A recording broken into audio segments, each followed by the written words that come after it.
ايه الاخبار؟ عاملين ايه؟ معلش اتاخرت عليكم الفتره اللي فاتت، ولكن عشان كنت بحضر لكم حلقه من نوع اخر وفريده من نوعها. عارفين لما زعيم عالمي يجي بلدنا عشان السلام، الكل ساعتها بينتبه، زي الشوارع والقهاوي حتى الاسواق.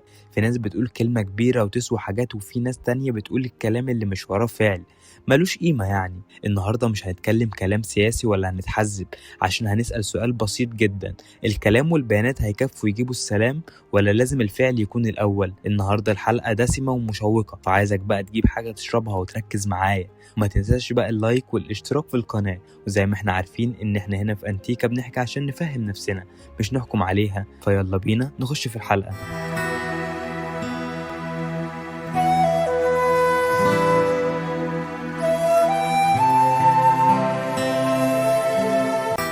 أول ما الخبر طلع إن ترامب جاي لمؤتمر السلام في شرم الشيخ، ساعتها أنا قعدت أسأل نفسي شوية أسئلة في دماغي، فقلت أروح أتمشى في وسط البلد شوية يمكن ألاقي لها إجابة. ساعتها الراجل اللي بيبيع شاي هناك قال لي إن هنسمع كلام كبير الفترة الجاية في التلفزيون، بس الناس هنا نفسها في أمان يومي. ساعتها ست كانت واقفة قدام محل الخضار، قالت اللي يهمني إن الكهرباء ما تتقطعش وإن العيش يبقى متاح ومتوفر، ده بالنسبة لها الكلام عن السلام.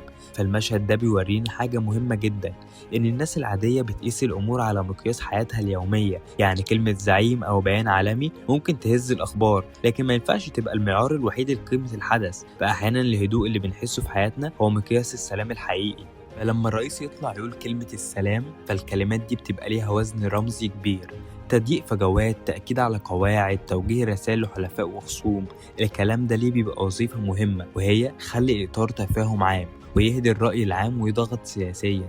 كان لازم نفهم الفرق بين وظيفتين: الرسالة الرمزية والفعل العملي. الرمزية بتقطع شوط في التوقعات، بس الفعل هو اللي بيسيب أثر على الأرض، زي الاتفاقيات التنفيذية، يعني مساعدات ملموسة وآليات مراقبة وخطوات لإعادة البناء. وفي علم النفس الجماهيري الناس بتتأثر أكتر بالرموز اللحظية زي الخطاب واللحظات التاريخية، لكن الاستمرارية والفعل هما اللي بيبنوا الثقة وتخلي الناس تحس بالأمان.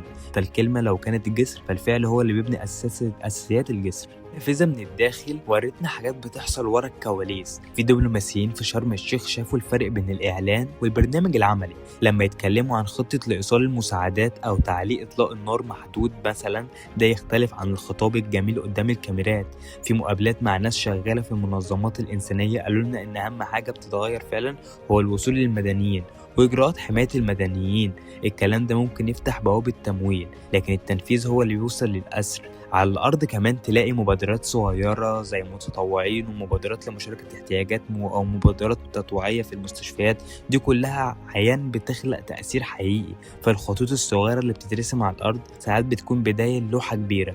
في حاجة اسمها التحقق الاجتماعي. في علم النفس الناس بتدور على الإشارات الخارجية بتقول لهم إذا كان الوضع أمان ولا لأ. خطاب زعيم عالمي يمكن يبقى إشارة قوية، بس لو ما جاش وراه سلوك مقرر الإشارة دي بتفقد مصداقيتها. الثقة بين جماهير بلدين أو جماعات مش بتتكون بكلمة واحدة، الثقة بتتراكم من خطوات صغيرة زي تبادل المعلومات شفافة وتبادل أسرى وفتح ممرات إنسانية وتطبيق اتفاقيات. وبكده الكلام بقى واضح. الناس بتحب الرموز، لكن لازم يتبعها روتين عملي يبني الثقة. فمثال إن السمكة بتتاكل من الراس، لكن الصدفة الحلوة في الثقة بتخلق كل يوم بخطوة صغيرة.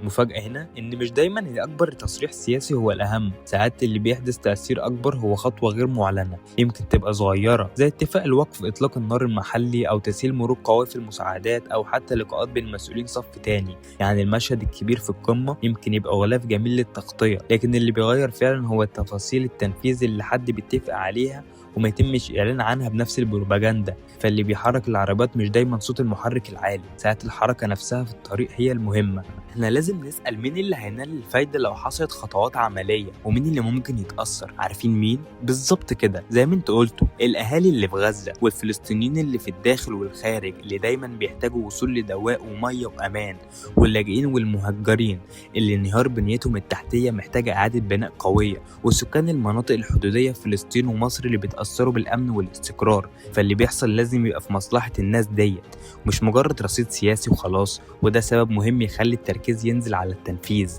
فلما الخطوة تكون في مصلحة الناس الحقيقية تأثيرها بيعيش. لو حبينا نترجم الكلام لفعل حقيقي ممكن ساعتها نشتغل على الأرض في شوية نقط عملية بتظهر من تجارب سابقة، زي آليات متابعة محايدة ووجود طرف ثالث بيراقب التنفيذ. ده بيزود الثقة. فتح قنوات إنسانية فورية، ممرات آمنة للمساعدات والطواقم الطبية، واتفاقات مرحلية قابلة للقياس، مش وعد عام بكلمة سلام وخلاص، لكن خطوات مرقمة زي إيقاف إطلاق النار ليوم أو أسبوع، فتح نقطة إمداد، إطلاق معتقلين، برامج إعادة بناء سريعة، إصلاح كهرباء ومية ومدارس كمبادرة أولية تعطي إحساس بالأمان.